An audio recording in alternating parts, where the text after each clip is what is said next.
크리스찬의 쉿 콰이어트 타임.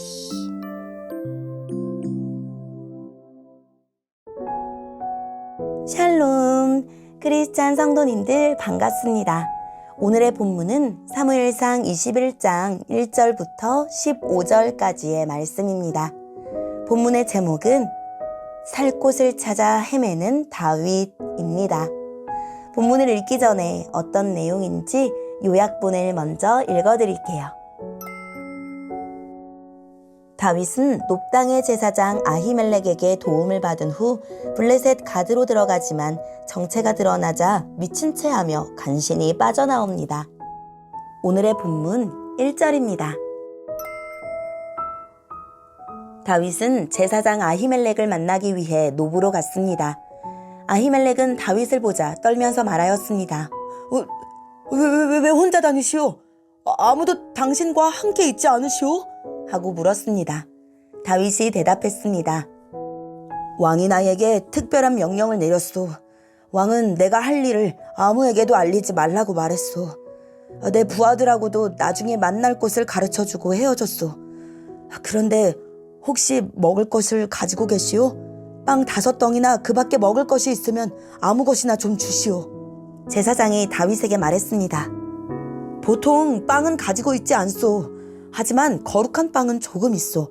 당신의 부하들이 여자와 가까이 하지 않았다면 그 빵을 먹어도 좋소. 다윗이 대답했습니다. 우리는 3일 동안 여자와 가까이 하지 않았소. 내 부하들은 보통 길을 갈 때도 자기 몸을 거룩하게 지켰소. 하물며 오늘 그들이 나와 함께 길을 가고 있으니 더 말할 것도 없소. 제사장은 거룩한 빵을 다윗에게 주었습니다. 왜냐하면 제사장에게는 여호와 앞에 차려놓았던 빵 말고는 다른 빵이 없기 때문입니다. 그것은 진설병, 곧 하나님 앞에 따뜻한 빵을 차려놓으면서 물려낸 빵이었습니다. 그날 사울의 종들 중 한 사람이 그곳에 있었습니다. 그 사람은 에돔 사람 도액으로 사울의 목자들 중 우두머리였는데 마침 그날 여호와 앞에 있었던 것입니다. 다윗이 아히멜렉에게 물었습니다. 혹시 창이나 칼을 가지고 계시오? 왕의 일이 너무 급하여 미처 무기를 가지고 나오지 못했소. 제사장이 대답하였습니다. 당신이 엘라 골짜기에서 죽인 블레셋 사람 골리앗의 칼이 있소. 그의 칼이 보자기에 쌓여 에봇 뒤에 놓여 있소. 필요하다면 그 칼을 가지고 가시오. 여기에 다른 칼은 없소. 다윗이 말했습니다. 골리앗의 칼만한 것이 어디 있겠소. 그 칼을 주시오. 그날 다윗은 사울에게서 도망쳐 가드 왕 아기스에게로 갔습니다. 그러자 아기스의 종들이 아기스에게 말하였습니다. 이 사람은 이스라엘의 사람들의 왕 다윗입니다. 이 사람은 이스라엘 여자들이 춤을 추면서 사울이 죽인 적은 1000이요 다윗이 죽은 적은 10,000이라네 라고 노래했던 바로 그 사람입니다. 그들이 하는 말을 듣고 다윗은 가드 왕 아기스를 매우 두려워했습니다. 그래서 다윗은 아기스와 그의 종들 앞에서 미친 척하였습니다. 다윗은 그들과 함께 있는 동안 미친 사람처럼 행동했습니다. 괜히 문짝을 긁기도 하고 수염에 침을 질질 흘리기도 했습니다. 아기스가 자기 종들에게 말했습니다. 이 사람을 보아라. 이 사람은 미쳤다. 왜 이런 사람을 나에게 데리고 왔느냐? 어디 미친 사람이 부족해서 이런 사람까지 내 앞에서 이런 짓을 하게 하느냐? 이 사람을 내 집에서 쫓아내어라. 아멘.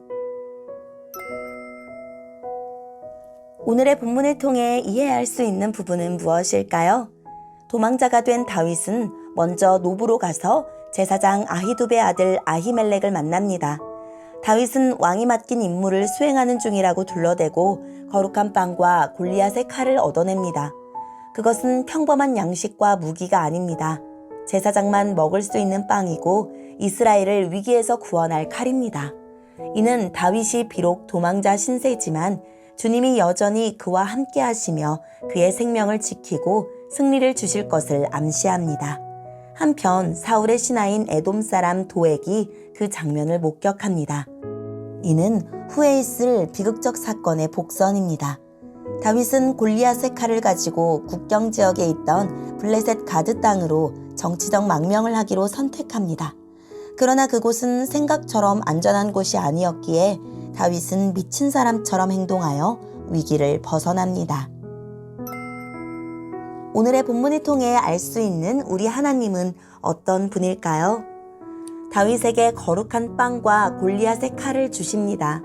주님이 그의 생명을 지키고 승리를 보장해 주신다는 의미입니다. 다윗이 비록 빈손의 도망자 신세지만 주님이 기름 붓고 택하신 왕이라는 사실은 변함이 없습니다. 고난 가운데 있더라도 낙심하지 마십시오. 우리도 주님 나라의 왕과 제사장이니 반드시 지켜주실 것입니다. 나에게는 어떤 어려움이 있었나요? 그때마다 하나님의 손길을 경험했나요? 오늘의 본문을 통해 우리에게 주시는 교훈은 무엇일까요? 사울을 피해 도망한 다윗은 높당에 있는 성소로 몸을 숨깁니다. 사울이 다스리는 나라 안에서 기댈 사람도 피할 곳도 없는 다윗에게 유일한 피난처는 하나님의 집뿐입니다. 다윗의 사정을 눈치챈 제사장 아히멜렉은 사울의 감시와 보복을 두려워하며 떨지만 결국 다윗을 맞아들입니다. 지금도 교회는 세상에서 오갈 데 없는 가련하고 상처 입은 영혼들이 찾아와 울고 웃고 먹고 쉬고 회복하는 희망과 안식의 장소여야 합니다. 세상이 우리 교회를 이렇게 열려 있다고 생각할 것 같습니까? 다윗은 사울의 영향력이 절대 미칠 수 없는 도피처로 원수국가 블레셋을 생각해냅니다. 하지만 이스라엘을 블레셋의 손에서 구원하는 왕의 사명을 받은 다윗이 하나님의 도우심으로 쓰러뜨린 골리앗의 칼을 가지고 골리앗의 고향 갓으로 투항하는 것은 크나큰 실수입니다. 잘못을 깨닫자마자 다윗은 미치광이 행세를 하며 빠져나옵니다.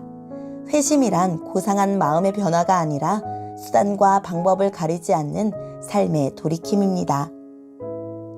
율법의 핵심은 하나님 사랑과 이웃 사랑입니다. 하나님을 사랑하는 사람은 어려움에 빠진 이웃을 돕습니다.